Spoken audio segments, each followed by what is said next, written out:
one of the concepts we talked about early on was, what if we used the instrumentation of a 1920s jazz band, maybe a little more modern, maybe cheating it a decade or two modern, just in terms of the size of the band, a couple more trumpets, a couple more trombones, but basically the lineup of an early 20th century jazz band, but the music, the composition, the kind of riffs, the kind of chord changes, the kind of rhythms, the kind of dance beats, all of that would be much more futuristic, much more modern than the 20s. I think that was sort of the concept. That was one of the early things we talked about.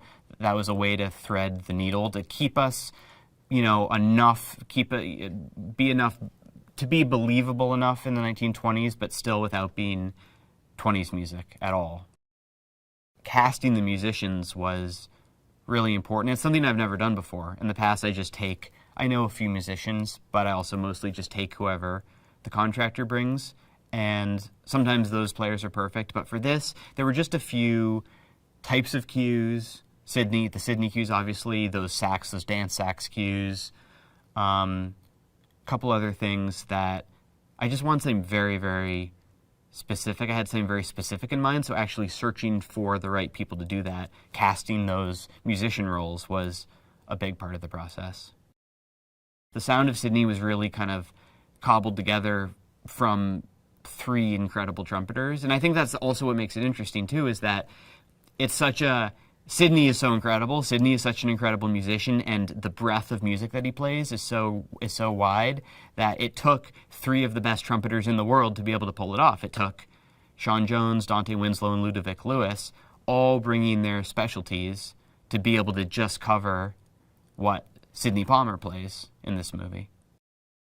King of the Circus. I love that piece. When Jack comes to burst through the doors of the Wallach party, and it's ho ho ho ho. It's all these voices. It's like 30 of my voice, a bunch of other voices, but they couldn't get I had this very specific, made up accent and intonation that nobody could get. It's like ho ho ho ho, and it was the way you attack the note and then drop and then build back. Ho ho. We got a lot of interesting voices on it that are adding weight and variation to it, but there's a lot of me doing it because it's this very weird made up accent that I could not convey to people. So anyway, King of the Circus, Jack bursts through the door. It's these weird indigenous sounding chants. It's very primal, very this guy he's king. He's the king of the circus. So bringing in a lot of these real, in some cases, or just made up but kind of campy sounds that are exotic. That was part of this score too. There are a lot of things in this movie that don't they're just not meant to be realistic. And the clacks in Voodoo Mama is something like that, where it's just bigger than life. It's bigger than the band that's in that scene by far. Same for the elephant section of Voodoo Mama. Voodoo Mama, it's driven by the clacks. It's got that trumpet solo, and the track builds and builds and builds, and then it has this huge gear shift. And if you've seen the movie, you know why, because this elephant bursts into the room. So we call it the elephant section, or the circus section of Voodoo Mama. And that circus section is, as far as the movie goes, nothing to do with the band. I mean, the jazz band is still in there, but you got an orchestra, you got violins and woodwinds doing these circusy runs, and you've got these Piatti crash cymbal things that are very circusy, and you got slide whistles and kazoos and party horns and all these sounds. So it's just really a bigger than life ending.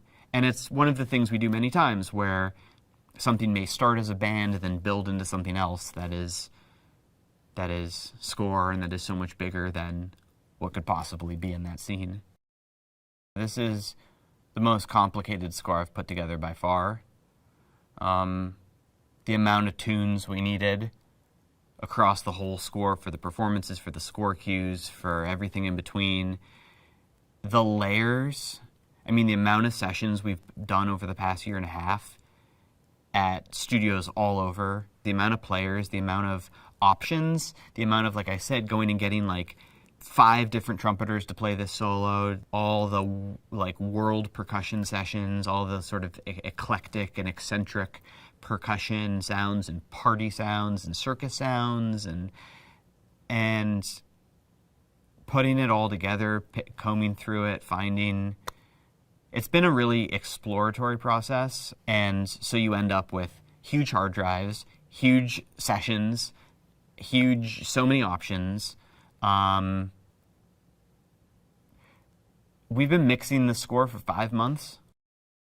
I think 1920s music it wasn't right for this movie. We wanted music that was more aggressive, that was more in your face, that was dancey and coked up and eccentric, and so I was listening to things like millennial dance anthems. I love those for this movie and for fun.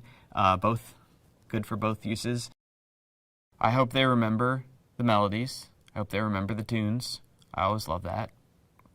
That's like the best. Like when somebody hums one of our tunes after seeing the movie or after listening to the soundtrack, if something sticks with them, if the Call Me Manny tune sticks with them, or if the Voodoo Mama thing, do do do do do do do do, if that sticks with them, if any of that sticks with them, that's the highest compliment. That's what we go for is to create music that is going to stay with people, that they could hear 1 year, 5 years, 10 years, hopefully longer, after seeing the movie, and they know what movie it came from. They know that's Babylon, that's the sound of Babylon. I remember watching the movie. That music takes me back to the movie, that's the sound of Babylon.